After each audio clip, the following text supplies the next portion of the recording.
इमं विवस्वते योगं प्रोक्तवान् हमव्यं विवस्वानमन्वे प्राह मनोरिक्ष्वाकवे अम्ब्रवीत। भगवान बोले, मैंने इस अविनाशी योग को सूर्य से कहा था।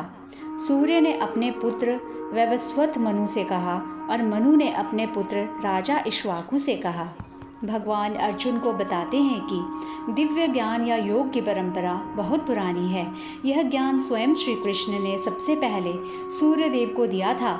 सूर्यदेव ने इसे मानव सभ्यता के प्रथम प्रजापति मनु को बताया और मनु ने इसे अपने पुत्र इक्ष्वाकु को प्रदान किया। इस प्रकार यह ज्ञान परंपरा से गुरु शिष्य के माध्यम से आगे बढ़ती रही। यह श्लोक यह भी बताता है कि यह ज्ञान समय के साथ भ्रष्ट हो गया और इसलिए भगवान इसे फिर से अर्जुन को दे रहे हैं। इस प्रकार श्री कृष्ण यह इंगित करते हैं कि यह ज्ञान शाश्वत है और सृष्टि के प्रारंभ से ही चला आ रहा है। ज्ञान की इस परंपरा का उद्देश्य मानवता को धर्म और अधर्म के बीच अंतर समझाना और उन्हें धर्म के मार्ग पर चलाना है। भगवान द्वारा अर्जुन को यह बताना यह दर्शाता है कि अर्जुन विशेष है, क्योंकि उन्हें वह ज्ञान प्राप्त हो रहा है जो पहले केवल दिव्य व्यक्तियों और ऋषियों को प्राप्त था। यह अर्जुन की महानता और इस ज्ञान की महत्वपूर्णता को दर्शाता है।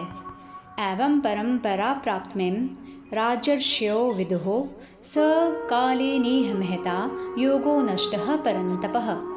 हे अर्जुन, इस प्रकार परंपरा से प्राप्त इस योग को राजर्षियों ने जाना, किंतु उसके बाद वह योग बहुत काल से इस पृथ्वी लोक में लुप्त प्राय हो गया। लेकिन समय के साथ इस परंपरा का लोप हो गया और यह ज्ञान धीरे धीरे विलुप्त हो गया। इसका कारण यह है कि जैसे जैसे समय बीता लोग इस ज्ञान से विमुख हो गए और इस तरह यह पवित्र ज्ञान जो परंपरागत रूप से एक पीढ़ी से दूसरी पीढ़ी को सौंपा जाता था कहीं खो गया।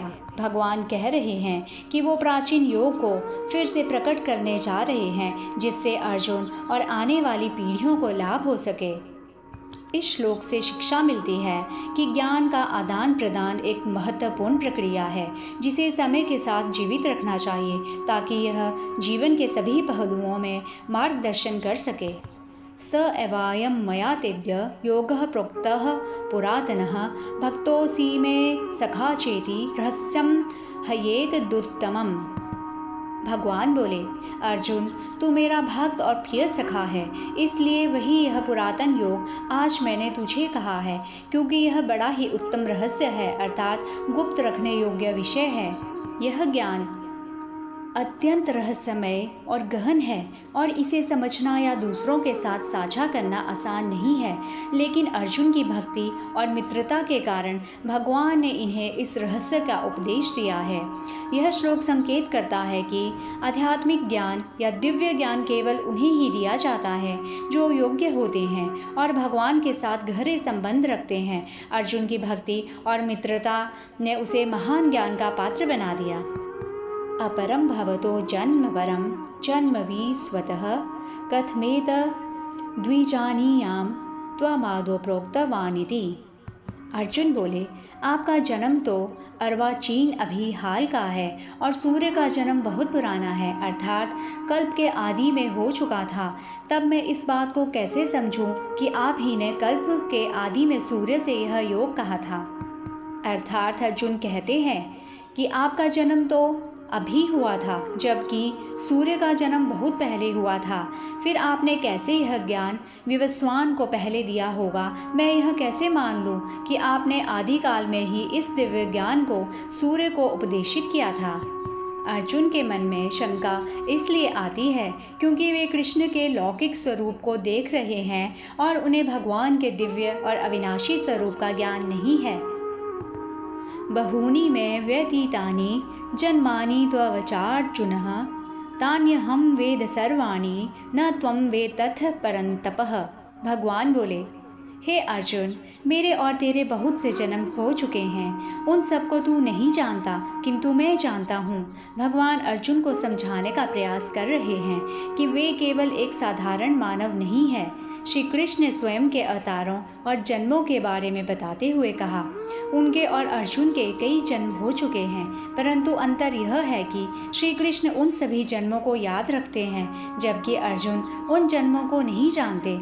इसका मुख्य कारण यह है कि श्री कृष्ण एक दिव्य आत्मा है जो हर जन्म में अपनी दिव्यता और ज्ञान को बनाए रखते हैं, जबकि अर्जुन जैसे सामान्य मानव जन्म और मृत्यु के चक्र में उलझे हुए हैं और अपने पिछले जन्मों की स्मृति याद नहीं रख पाते।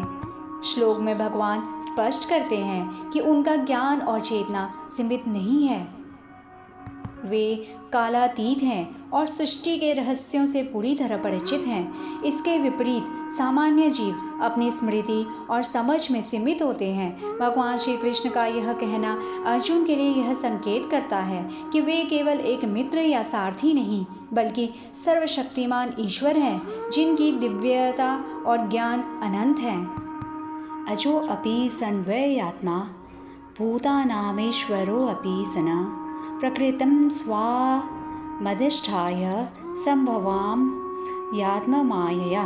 भगवान बोले, मैं अजन्मा और अविनाशी स्वरूप होते हुए भी तथा समस्त प्राणियों का ईश्वर होते हुए भी अपनी प्रकृति को अधीन करके अपनी योग माया से प्रकट होता हूँ। श्लोक इस बात पर प्रकाश डालता है कि भगवान की शक्ति और उनकी माया कितनी अद्भुत और असीमित है। वे चाहे अजन्मा और अविनाशी हो, वे अपनी इच्छा से धरती पर अवतरित होते हैं, और जब जब धर्म की रक्षा और अधर्म के नाश की आवश्यकता होती है, भगवान का यह अवतार लेना उनकी दिव्य माया का खेल है, जिससे वे जीवों की भलाई के लिए संसार में प्रकट होते हैं। यदा यदा हि धर्मस्य ग्लानिर्भवति भारत अभ्युत्थानं धर्मस्य तदात्मानं सृजाम्यहम्। भगवान बोले, जब जब धर्म की हानि और अधर्म की वृद्धि होती है, तब तब मैं ही अपने रूप को रचता हूँ, अर्थात साकार रूप से लोगों से सन्मुख प्रकट होता हूँ। अर्थात जब लोग सत्य, न्याय और कर्तव्य का पालन करना बंद कर देते हैं और अधर्म, अन्याय तथा पाप बढ़ जाते हैं, तब भगवान अपने भक्तों की रक्षा करने और अधर्म का नाश करने के लिए स्वयं अवतार लेते हैं। यह श्लोक यह दर्शाता है कि ईश्वर अपने भक्तों की रक्षा के लिए सदैव तत्पर रहते हैं, और जब भी संसार में असंतुलन होता है, तब वह स्वयं उस असंतुलन को ठीक करने के लिए अवतार लेते हैं। यह श्लोक धर्म और अधर्म के बीच के संघर्ष को दिखाता है और यह भी बताता है कि भगवान का अवतार किसी भी समय हो सकता है जब धर्म खतरे में होता है और अधर्म का प्रभाव बढ़ जाता है। परित्राणाय साधूनां विनाशाय च दुष्कृतां धर्म संस्थापनार्थाय संभवामि युगे युगे। साधु पुरुषों का उद्धार करने के लिए, पाप कर्म करने वालों का विनाश करने के लिए और धर्म की अच्छी तरह से स्थापना करने के लिए मैं युग युग में प्रकट हुआ करता हूँ। भगवान बोले, जब धर्मपरायण और सच्चे भक्त संकट में होते हैं, तब भगवान उनके रक्षण के लिए प्रकट होते हैं। पापी लोग जो अधर्म के मार्ग पर चलते हैं, ऐसे लोगों का विनाश करना भी भगवान के अवतार का एक उद्देश्य होता है। अधर्म और अन्याय को समाप्त करना आवश्यक है ताकि समाज में संतुलन बना रहे। जब भी मानवता संकट में होती है, भगवान किसी न किसी रूप में अवतार लेते हैं। श्लोक से संदेश मिलता है कि भगवान सदैव धर्म और न्याय की रक्षा के लिए तत्पर रहते हैं। अधर्म चाहे जितना भी शक्तिशाली क्यों न हो, अंततः धर्म की विजय होती है और भगवान की कृपा से धर्म की पुनः स्थापना होती है। जन्म कर्म च मे दिव्यमेवं यो वेति तत्त्वतः त्यक्त्वा देहं पुनर्जन्म नैति मामेति सो अर्जुन। हे अर्जुन, मेरे जन्म और कर्म दिव्य अर्थात निर्मल और अलौकिक हैं। इस प्रकार जो मनुष्य तत्व से जान लेता है, वह शरीर को त्याग कर फिर जन्म को प्राप्त नहीं होता, किंतु मुझे ही प्राप्त होता है। भगवान कहते हैं, मेरा जन्म और मेरे कर्म दिव्य हैं। जो व्यक्ति इस सत्य को समझता है, वह मेरे इस दिव्य स्वरूप को जान जाता है।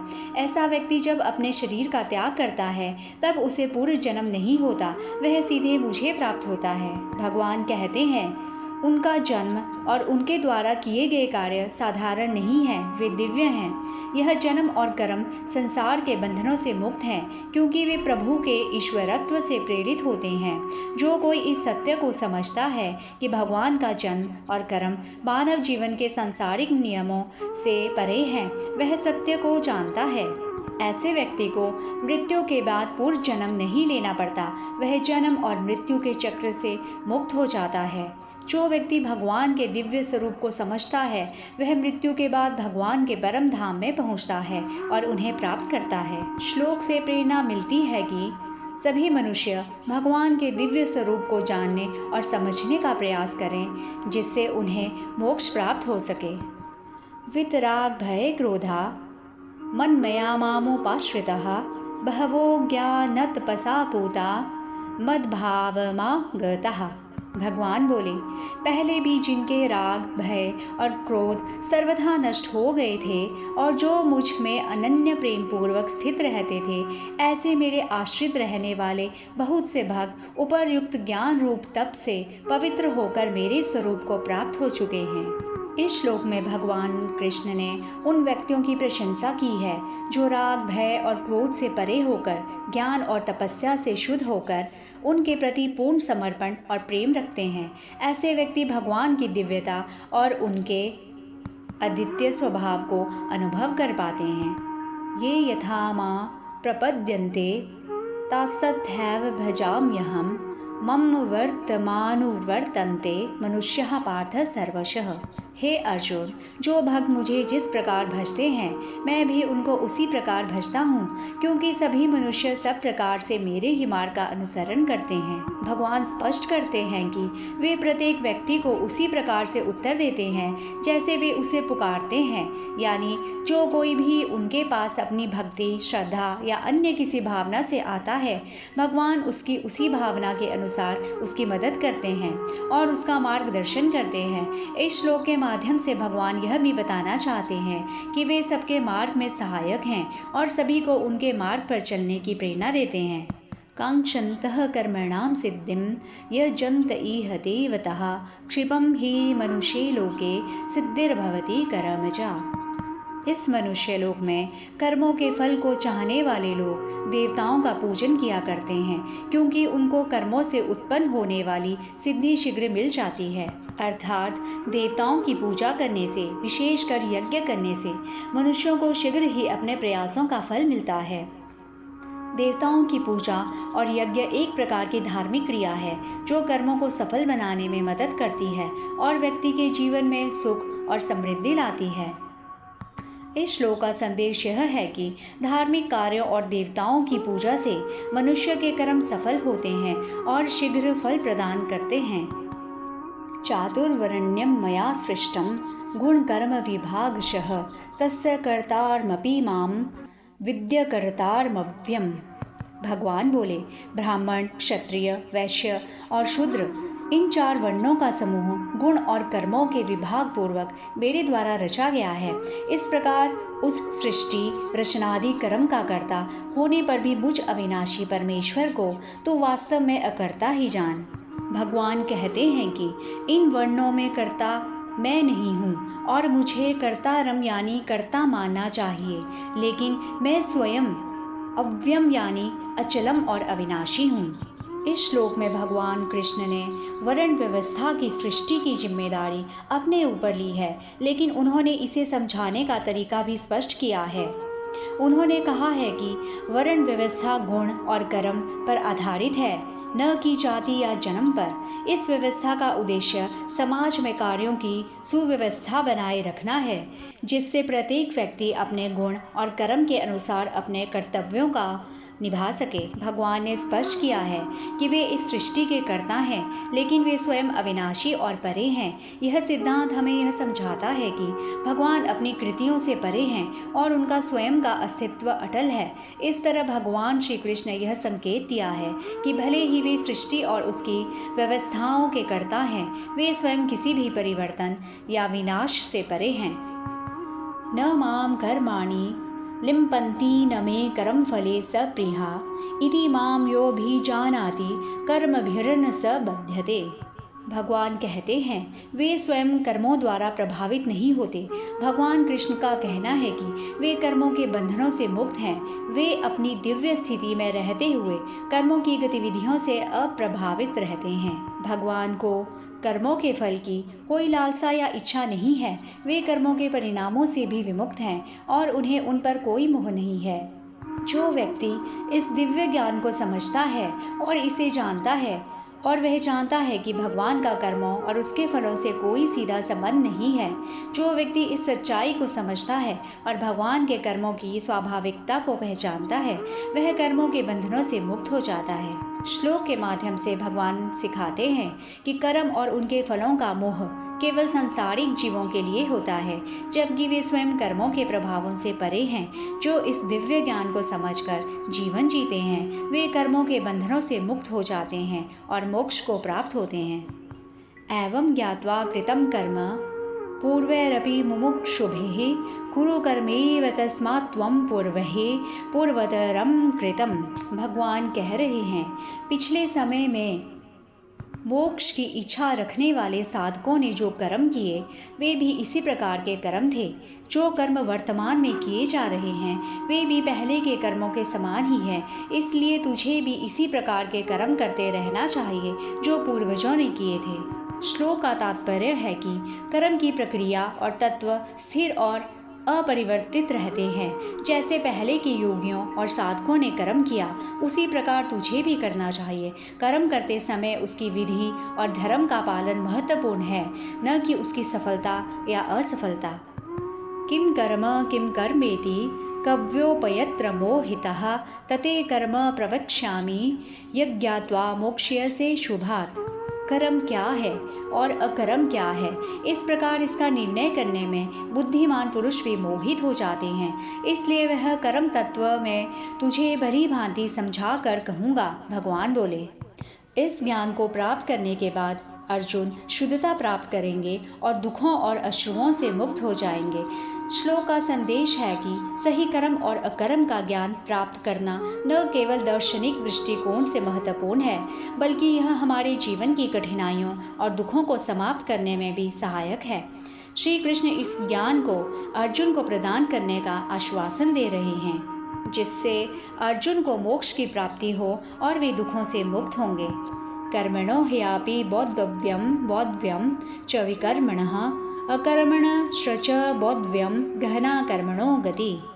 भगवान बोले, कर्म का स्वरूप भी जानना चाहिए और अकर्मण का स्वरूप भी जानना चाहिए तथा विकर्म का स्वरूप भी जानना चाहिए, क्योंकि कर्म की गति गहन है। अर्थात हमें कर्म के वास्तविक स्वरूप को समझना आवश्यक है। कर्म का अर्थ केवल शारीरिक प्रक्रिया नहीं है, बल्कि यह एक गहरी समझ और दृष्टिकोण है। भगवान कहते हैं, कर्म की गहराई और जटिलता को समझना आसान नहीं है। कर्म के विविध पहलुओं को समझने के लिए एक व्यापक दृष्टिकोण की आवश्यकता होती है। भगवान कृष्ण सिखाते हैं कि केवल कर्म करना ही पर्याप्त नहीं है, बल्कि हमें कर्म से सही स्वरूप को समझना और उसके सभी पहलुओं को जानना आवश्यक है। कर्म की गहराई और उसकी सही समझ हमें सही दिशा में चलने में मदद करेगी। कर्मण्यकरं यः पश्येत् कर्मणि च करम यः स बुद्धिमान मनुष्येषु स युक्तः कृत्सन कर्म कृत। जो मनुष्य कर्म में अकर्म देखता है और जो अकर्म में कर्म देखता है, वह मनुष्यों में बुद्धिमान है और वह योगी समस्त कर्मों को करने वाला है। अर्थात एक ज्ञानी व्यक्ति कर्म और उसके परिणामों को भली भांति समझता है और उनके बीच की सही परख रखता है। आमतौर पर लोग कर्म को केवल बाहरी गतिविधियों के रूप में मानते हैं, जबकि कई बार कर्म का वास्तविक स्वरूप आंतरिक स्थिति या सोच में होता है। इसी तरह अकर्म भी केवल बाहरी तौर पर निष्क्रियता का प्रतीक नहीं है, बल्कि यह किसी कार्य के लिए उचित समय पर सही निर्णय लेने का संकेत हो सकता है। इस प्रकार जो व्यक्ति इस समग्र दृष्टिकोण को अपनाता है और कर्म और अकर्म के अंतर को समझता है, वह वास्तव में योगी और पूर्ण कर्मयोगी होता है। ऐसे व्यक्ति को संपूर्ण कर्मयोगी कहा जाता है, क्योंकि वह न केवल कर्म में निपुण होता है, बल्कि कर्म के वास्तविक अर्थ को भी समझता है। यस्य सर्वे समारंभा काम संकल्प वर्जिताः ज्ञानानि दग्धकर्माणं तमाहु पंडितम बुधः। भगवान कहते हैं, जो व्यक्ति अपने सभी कर्मों को बिना किसी इच्छाओं या संकल्पों के केवल ज्ञान में प्रकाश में तपा हुआ मानता है, वह वास्तव में ज्ञानी और पंडित होता है। इस प्रकार के व्यक्ति का कर्म ज्ञान के अग्नि से जलकर शुद्ध हो जाता है, क्योंकि उसकी कर्म प्रवृत्ति इच्छाओं और स्वार्थों से मुक्त होती है। श्लोक के माध्यम से स्पष्ट किया गया है कि सच्चे पंडित वे हैं जो अपने कर्मों को आत्मा की वास्तविकता और ज्ञान की दृष्टि से देखें, और जिनके कर्म स्वार्थ और इच्छाओं से परे होते हैं, वे सभी कर्म को ज्ञान के प्रकाश में किए जाते हैं और वे आत्मा की उन्नति में सहायक होते हैं और किसी भी व्यक्तिगत लाभ हानि से मुक्त होते हैं।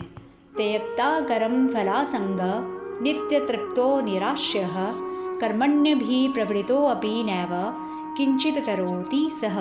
भगवान कहते हैं, जो व्यक्ति कर्म फल के प्रति आसक्ति को त्याग देता है और स्वयं को आत्म संतुष्ट बनाए रखता है, वही सच्चे अर्थ में कर्म कर रहा होता है। अर्थात कर्म से फल की आसक्ति को छोड़ देना। यह आसक्ति इस अर्थ में होती है कि व्यक्ति कर्म का फल प्राप्ति के लिए नहीं करता, बल्कि कर्म को अपने कर्तव्य के रूप में देखता है।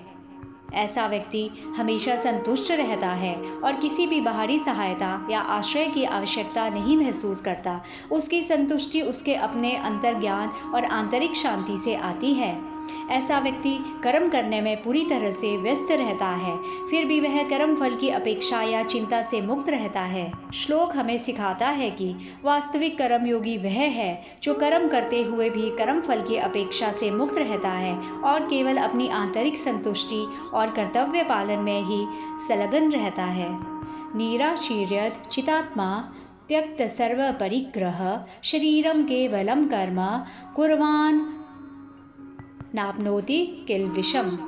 जो व्यक्ति अपनी इच्छाओं को त्याग कर मानसिक रूप से शांत और स्थिर होता है, और जो व्यक्ति अपने शरीर के माध्यम से केवल कर्म करता है लेकिन अपने भीतर कोई व्यक्तिगत इच्छाएं या अभिलाषाएं नहीं रखता, वह व्यक्ति किसी भी पाप को प्राप्त नहीं करता।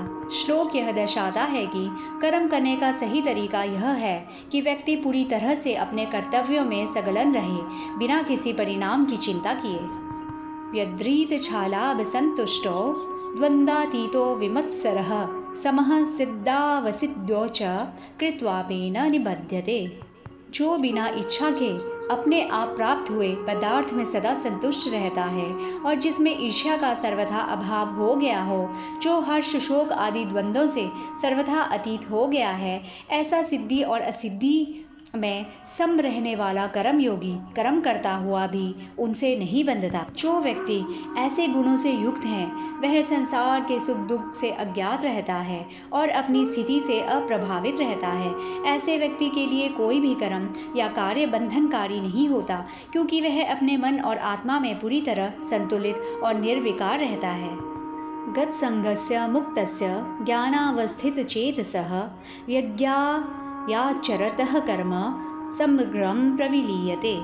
जिसकी आसक्ति सर्वथा नष्ट हो गई है, जो देहाभिमान और ममता से रहित हो गया है, जिसका चित्त निरंतर परमात्मा के ज्ञान में स्थित रहता है, ऐसा केवल यज्ञ संपादन के लिए कर्म करने वाला मनुष्य के संपूर्ण कर्म भली भांति विलीन हो जाते हैं। श्लोक का सार यह है कि जो व्यक्ति ज्ञान और मोक्ष की अवस्था में रहते हुए कर्म करता है, उसकी सारी क्रियाएं और कर्म सहज ही भगवान के चरणों में समर्पित हो जाती हैं। ऐसे व्यक्ति का कर्म अनंत और शाश्वत होता है और वह संसार के बंधनों से पूरी तरह मुक्त हो जाता है।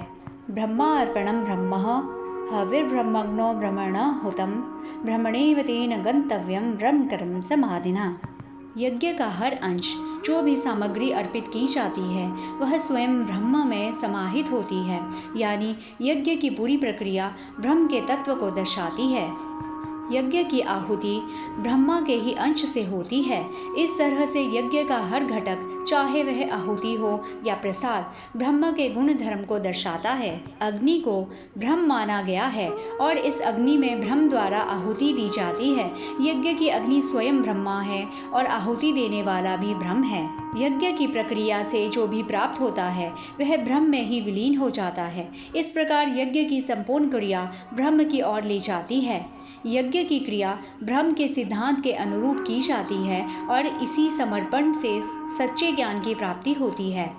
भगवान श्री कृष्ण ने स्पष्ट किया है कि यज्ञ केवल एक धार्मिक अनुष्ठान नहीं है, बल्कि यह ब्रह्म के साथ एक गहन आध्यात्मिक संबंध स्थापित करने का माध्यम है। यज्ञ के सभी घटक ब्रह्म में समाहित होते हैं और इस प्रक्रिया के माध्यम से आत्मा को ब्रह्म के साथ एकता की अनुभूति होती है। देवमेवापरे यज्ञं योगिनः पर्युपासते ब्रह्मज्ञावपरे यज्ञं यज्ञेनैवोपजुह्वति। कुछ योगी दैवीय तत्व अर्थात साक्षात ईश्वर की पूजा करके यज्ञ करते हैं। इसका तात्पर्य है कि वे भगवान के दिव्य रूप को ही यज्ञ का आदर्श मानते हैं और उनकी पूजा को ही यज्ञ मानते हैं। वे योगी भगवान की उपासना को एक प्रकार के यज्ञ के रूप में मानते हैं, जिसमें भगवान को प्रसन्न करने के लिए समर्पण और भक्ति से किया जाता है। अन्य लोग ब्रह्म में आहुति देने के लिए यज्ञ करते हैं। इसका अर्थ है कि वे यज्ञ को ज्ञान और ध्यान के माध्यम से करते हैं, जिसमें वे अपने ज्ञान के द्वारा आत्मा की खोज और ब्रह्म की उपासना में लीन रहते हैं। श्लोक का सार यह है कि यज्ञ की प्रक्रिया भिन्न भिन्न लोगों के लिए अलग अलग होती है। कुछ लोग बाहरी यज्ञ के माध्यम से, जबकि अन्य लोग आंतरिक ध्यान और ज्ञान के माध्यम से यज्ञ करते हैं। दोनों प्रकार के यज्ञ महत्वपूर्ण है और दोनों ही अपने अपने तरीके से साधकों को आत्मा की ओर ले जाते हैं। श्रोत्रादीनिन्द्रियाण्यन्ते संयमाग्निषु जुह्वति शब्दादीन् विषयानन्य इंद्रियाग्निषु जुह्वति। भगवान कहते हैं, अन्य योगी जन श्रोत्र आदि समस्त इंद्रियों को संयम रूप अग्नियों के हवन किया करते हैं और दूसरे योगी लोग शब्दादि समस्त विषयों को इंद्रिय रूप अग्नियों में हवन किया करते हैं। अर्थात जो लोग साधना के मार्ग पर चलते हैं वे अपने इंद्रियों को संयमित करते हैं और उन इंद्रियों को ज्ञान के अग्नि में समर्पित कर देते हैं। श्रोत्रादीनिन्द्रियाण्यन्ते संयमाग्निषु जुह्वति शब्दादीन्विषयानन्य इंद्रियाग्निषु जुह्वति। इस श्लोक में भगवान श्री कृष्ण ने बताया है कि जो लोग साधना के मार्ग पर चलते हैं वे अपने इंद्रियों को संयमित करते हैं और उन इंद्रियों को ज्ञान के अग्नि में समर्पित कर देते हैं। इसका अर्थ है, कुछ लोग अपने कान, आँखें और अन्य इंद्रियों को संयमित करते हैं और इन इंद्रियों को तप के अग्नि में अर्पित कर देते हैं। इसका तात्पर्य है कि वे इंद्रिया तृष्णा और बाहरी आकर्षणों पर नियंत्रित रखते हैं और इन्हें साधना के मार्ग में प्रयोग करते हैं।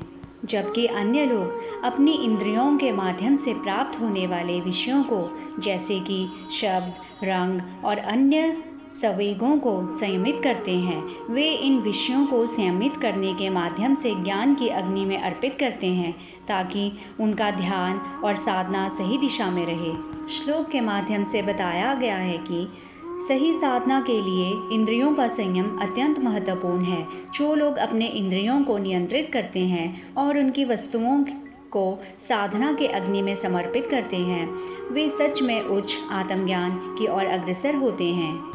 सर्वाणीन्द्रिय कर्माणि प्राणकर्माणि चापरे आत्म संयम योगाग्नो जुह्वति ज्ञान दीपिते। इस श्लोक में भगवान आत्मा के सही ज्ञान की चर्चा करते हैं। यहाँ पर तात्पर्य है कि सभी इंद्रियों और प्राणों द्वारा किए गए कर्म। इस श्लोक के अनुसार कुछ योगी ऐसे होते हैं जो आत्म संयम और योग की अग्नि में इन सभी कर्मों को अर्पित करते हैं। यह अग्नि ज्ञान से जलती है और यह ज्ञान आत्मा की असली प्रकृति को उजागर करता है। योगी इस ज्ञान की दीपिका के प्रकाश में अपने सभी कर्मों को अर्पित कर देते हैं, जिससे उनके कर्म पवित्र हो जाते हैं और मोक्ष की ओर अग्रसर होते हैं। श्लोक के माध्यम से भगवान ने सिखाया है कि आत्मा के सही ज्ञान और योग के माध्यम से व्यक्ति अपने कर्मों को नियंत्रित कर सकता है और उन्हें उच्चतम उद्देश्य की ओर निर्देशित कर सकता है। द्रव्य यज्ञास्तपो यज्ञा योग यज्ञास्तथा परे स्वाध्याय ज्ञान यज्ञाश्च यत्यः संशित व्रतः। इस श्लोक में भगवान ने विभिन्न प्रकार के यज्ञों का वर्णन किया है जो जीवन के विभिन्न पहलुओं में संबंधित है। यह यज्ञ उन कर्मों को संदर्भित करता है जहाँ विभिन्न सामग्री और वस्तुएं आहुतियों के रूप में समर्पित की जाती हैं, जैसे कि भोजन, वस्त्र और अन्य द्रव्य का उपयोग धार्मिक कृत्यों में किया जाता है। यह यज्ञ तपस्या और साधना के माध्यम से किए जाते हैं। इसमें कठिन व्रत, उपवास और अन्य प्रकार की शारीरिक और मानसिक तपस्या शामिल है। यह आत्म संयम और संयम की साधना है। योग यज्ञ वह है जो योग और ध्यान के माध्यम से किया जाता है। योग के अभ्यास से आत्मा और परमात्मा के बीच की दूरी को कम किया जाता है और समर्पण की भावना को जागृत किया जाता है। तथा स्वाध्याय ज्ञान यज्ञ वह है जो शास्त्रों का अध्ययन और ज्ञान की प्राप्ति के लिए की जाने वाली साधना है। यह आत्मज्ञान की ओर ले जाती है और जीवन के सच्चे उद्देश्य को समझने में मदद करती है। श्लोक यह सिखाता है कि विभिन्न प्रकार के यज्ञ जीवन के विभिन्न पहलुओं की साधना के लिए आवश्यक है। सभी प्रकार के यज्ञ, चाहे वे भौतिक द्रव्यों के हों या मानसिक और आध्यात्मिक साधना के, अंततः आत्मा की उन्नति और परमात्मा से मिलन की दिशा में एक कदम है। इस प्रकार प्रत्येक व्यक्ति को अपने जीवन में उपयुक्त यज्ञों का पालन करना चाहिए ताकि वे आत्मा की पवित्रता और पूर्णता की ओर अग्रसर हो सकें। अपाने जुह्वति प्राणम प्राणे पानम तथा परे प्राणापान गति रुदध्वा प्राणायाम परायणः। अपरे नियताहारः प्राणान् प्राणेषु जुह्वति सर्वेप्येते यज्ञविदो यज्ञ क्षपित कल्मषः। दूसरे कितने ही योगी जन अपान वायु में प्राण वायु को हवन करते हैं, वैसे ही अन्य योगी जन प्राण वायु में अपान वायु को हवन करते हैं। तथा अन्य कितने ही नियमित आहार करने वाले प्राणायाम परायण पुरुष प्राण और अपान की गति को रोककर प्राणों को प्राणों में ही हवन किया करते हैं। ये सभी साधक यज्ञों द्वारा पापों का नाश कर देने वाले और यज्ञों को जानने वाले हैं। श्लोक के माध्यम से भगवान ने प्राणायाम के विभिन्न प्रकारों का वर्णन किया है और यह बताते हैं कि साधक कैसे अपने प्राण और अपान की गति को नियंत्रित करके ध्यान और योग की साधना करते हैं। यह श्लोक यह भी दर्शाता है कि प्राणायाम का अभ्यास गहरे ध्यान और साधना के साथ करना होता है। यह श्लोक सिखाता है कि यज्ञ केवल एक धार्मिक कर्म नहीं बल्कि एक माध्यम है जो आत्मा को शुद्ध करता है और पापों को नष्ट करता है। यज्ञ का पालन करने से व्यक्ति का पाप समाप्त होता है और उसे यज्ञ के पुण्य फल के रूप में अमृत मिलता है। यह अमृत उसे ब्रह्म अर्थात परम सत्य और अनंतता की ओर ले जाता है। यज्ञ शिष्टामृत भुजो यान्ति ब्रह्म सनातनम नायम लोकोस्तय यज्ञस्य कुतोऽन्यः कुरु सत्तम। भगवान अर्जुन से बोले, यज्ञ से बचे हुए अमृत का अनुभव करने वाले योगीजन सनातन पर ब्रह्म परमात्मा को प्राप्त होते हैं और यज्ञ न करने वाले पुरुष के लिए तो यह मनुष्य लोक भी सुखदायक नहीं है। फिर परलोक कैसे सुखदायक हो सकता है? अर्थात भगवान कह रहे हैं, यज्ञ के बिना लोक में कोई भी सफलता प्राप्त नहीं की जा सकती। इस लोक में ऐसा कोई भी स्थान नहीं है जहाँ यज्ञ की प्रतिष्ठा या महत्व नहीं है। यज्ञ का महत्व न केवल इस जीवन में बल्कि समग्र सृष्टि और अन्य लोकों में भी अत्यंत आवश्यक है। यह श्लोक यज्ञ के महत्व और उसके बिना किसी भी सफलता की असंभावना को स्पष्ट करता है और अर्जुन को इस बात का ध्यान दिलाता है कि यज्ञ और कर्म की उचितता उनके जीवन के लिए आवश्यक है। एवं बहुविधा यज्ञा वितता ब्राह्मणों मुखे कर्म जानवी द्वे तान सर्वा नेवं ज्ञात्वा विमुक्ष्यसे। भगवान अर्जुन से बोले, इसी प्रकार और भी बहुत तरह के यज्ञ वेद की वाणी में विस्तार से कहे गए हैं। उन सबको तू मन, इंद्रिय और शरीर की क्रिया द्वारा संपन्न होने वाले जान। इस प्रकार तत्व से जानकर उनके अनुष्ठान द्वारा तू कर्म बंधन से सर्वथा मुक्त हो जाएगा। यहाँ यज्ञ का तात्पर्य केवल यज्ञ के अनुष्ठान से नहीं है बल्कि यह सभी प्रकार के कर्मों से भी है जिनका उद्देश्य ईश्वर की उपासना और आध्यात्मिक उन्नति होता है। श्लोक में मुख्य मुख्य संदेश यह है कि यज्ञ और कर्मों के माध्यम से ईश्वर की प्राप्ति और मोक्ष संभव है। जब व्यक्ति इन यज्ञों को सही तरह से समझेगा और उनका पालन करेगा, तब वह जीवन के सर्वोत्तम उद्देश्य को प्राप्त कर सकेगा। श्रेयान द्रव्यमया यज्ञा न यक्षः परन्तपः सर्वं कर्माखिलं पार्थ ज्ञाने परिसमाप्यते। भगवान कहते हैं, ज्ञान का यज्ञ सभी में सबसे श्रेष्ठ है, जो कि एक भौतिक यज्ञ की तुलना में अधिक महत्वपूर्ण है। यहाँ पर ज्ञान यज्ञ से तात्पर्य है कि ज्ञान की प्राप्ति और उसे बांटने का कार्य। सभी कर्म और कार्य जो कि संसार में किए जाते हैं, अंततः ज्ञान के माध्यम से पूर्ण होते हैं। श्री कृष्ण अर्जुन को समझा रहे हैं कि वास्तविक उन्नति और मोक्ष ज्ञान के माध्यम से ही प्राप्त होती है। ज्ञान के द्वारा व्यक्ति अपने कर्मों को समझ सकता है, इसीलिए ज्ञान की प्राप्ति और उसे फैलाना सबसे बड़ा यज्ञ है। तद्विधि प्रणिपातेन परिप्रश्नेन सेवया उपदेक्ष्यन्ति ते ज्ञानम ज्ञानिनस्तवदर्शिनः। भगवान कहते हैं, तू तत्वदर्शी ज्ञानियों के पास जाकर उस ज्ञान को समझ। उनको भली भांति दंडवत प्रणाम करके उनकी सेवा करने से और कपट छोड़कर सरलता पूर्वक प्रश्न करने से वे परमात्म तत्व को भली भांति जानने वाले ज्ञानी महात्मा तुझे उस तत्वज्ञान ज्ञान का उपदेश करेंगे। श्लोक हमें सिखाता है कि सच्चे ज्ञान की प्राप्ति के लिए एक आदर्श गुरु शिष्य संबंध की आवश्यकता होती है, जिसमें समर्पण, सही प्रश्न पूछना और गुरु की सेवा प्रमुख है। इस प्रकार के एकाग्रता और विनम्रता से ही एक शिष्य दिव्य ज्ञान प्राप्त कर सकता है। यज् ज्ञात्वा न पुनर्मोहमेवं यस्यसि पांडव येन भूतान्यशेषेण दक्ष यस्यात्मन्यथो मयि।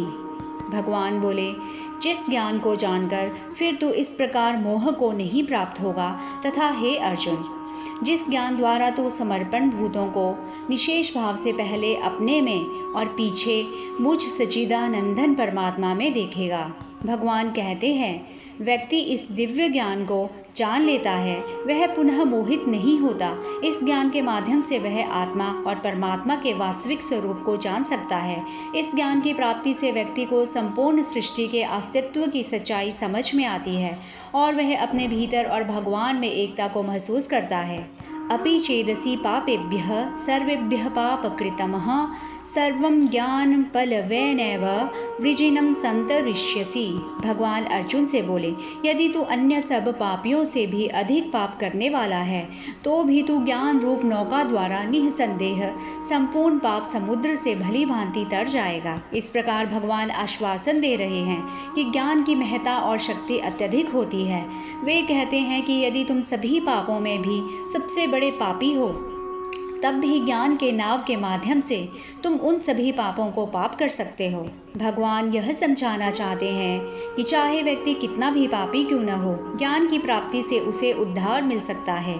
ज्ञान एक अमूल्य संपत्ति है जो जीवन को सही दिशा और अर्थ प्रदान करता है, और इसके माध्यम से कोई भी व्यक्ति अपने पापों से मुक्ति प्राप्त कर सकता है। यथेधांसि समिद्धोग्निर् भस्मसात् कुरुते अर्जुनः ज्ञानाग्निः सर्वकर्माणि भस्मसात् कुरुते तथा।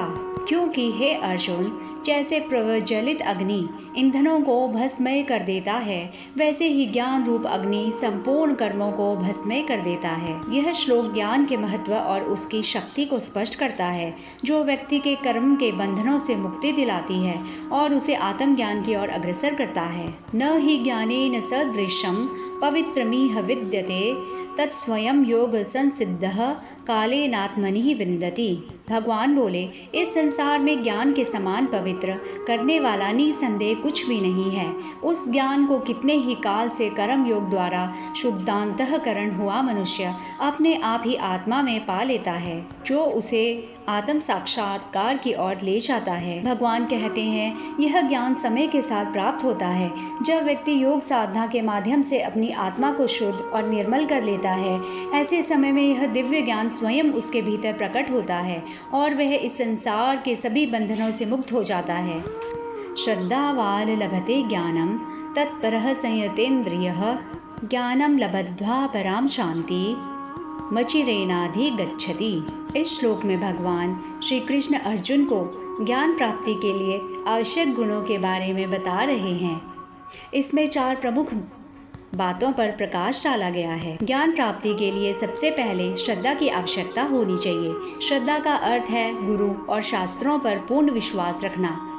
यदि हमारे भीतर सच्चे विश्वास की भावना है, तभी हम ज्ञान को प्राप्त कर सकते हैं। श्रद्धा के बिना ज्ञान की प्राप्ति संभव नहीं है।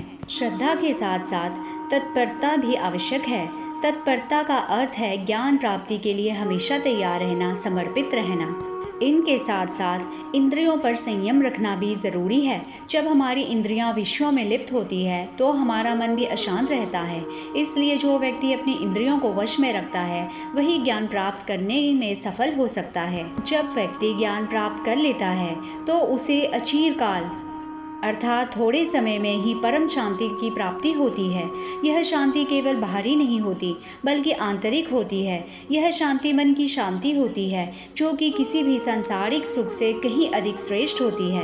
भगवान ने श्लोक के माध्यम से बताया है कि श्रद्धा, तत्परता और इंद्रियों का संयम रखने वाले व्यक्ति को ज्ञान प्राप्त होता है और इस ज्ञान के माध्यम से वह परम शांति को प्राप्त करता है। अज्ञश्च श्रद्धानश्च संशयात्मा विनिश्यति नायं लोको अस्ति न परो न सुखम संशयात्मनः। विवेकहीन और श्रद्धा रहित संशय युक्त मनुष्य परमात्म से अवश्य भ्रष्ट हो जाता है। ऐसे संशय युक्त मनुष्य के लिए न यह लोक है, न परलोक है और न ही सुखी है। इस श्लोक का सार यह है कि आत्मज्ञान प्राप्त करने के लिए श्रद्धा, विश्वास और निरंतर अभ्यास आवश्यक है। अज्ञान, अध्ययन, ध्यान और संशयात्मा व्यक्ति के मार्ग में रुकावटें डालती है और इसलिए उन्हें इससे बचना चाहिए। योग संन्यस्त कर्माणं ज्ञान संचिन संशयम् आत्मवंतम न कर्माणि निबंधनति धनंजय। भगवान बोले, हे अर्जुन, जिसने कर्म योगी विधि से समस्त कर्मों का परमात्मा में अर्पण कर दिया है और जिसने विवेक द्वारा समस्त संशयों का नाश कर डाला है, ऐसे वश में किए हुए अंतःकरण वाले पुरुष को कर्म नहीं बांधते। भगवान अर्जुन को सिखा रहे हैं कि योग और ज्ञान के माध्यम से आत्मा को जानने वाला व्यक्ति कर्मों से मुक्त हो जाता है और उसे किसी भी प्रकार का कर्म बंधन नहीं बांध सकता। तस्माद् ज्ञान संभूतं हृत्स्थं ज्ञानासीतात्मनः छित्त्वैनं संशयं योग मातिष्ठोतिष्ठ भारत। इसलिए हे अर्जुन, तू हृदय में स्थित इस अज्ञान जनित अपने संशय का विवेक ज्ञान रूप तलवार द्वारा छेदन करके समत्व रूप कर्म योग में स्थित हो जा और युद्ध के लिए खड़ा हो जा। भगवान बोले, अर्थात भगवान अर्जुन से बोले कि जीवन में जो भी संशय, संदेह या भ्रम उत्पन्न होते हैं वे अज्ञानता के कारण होते हैं। यह अज्ञानता मनुष्य के हृदय में गहरी जड़ें जमा लेती है और उसे सत्य से दूर कर देती है। और इस अज्ञानता को दूर करने का एकमात्र उपाय है दिव्य ज्ञान, जो आत्मा के वास्तविक स्वरूप को समझने में सहायता करता है। श्लोक हमें सिखाता है कि जीवन में किसी भी निर्णय या कार्य के पहले सभी संदेहों और भ्रमों को ज्ञान के माध्यम से दूर कर लेना चाहिए और फिर पूरे विश्वास के साथ अपने कर्मों का पालन करना चाहिए।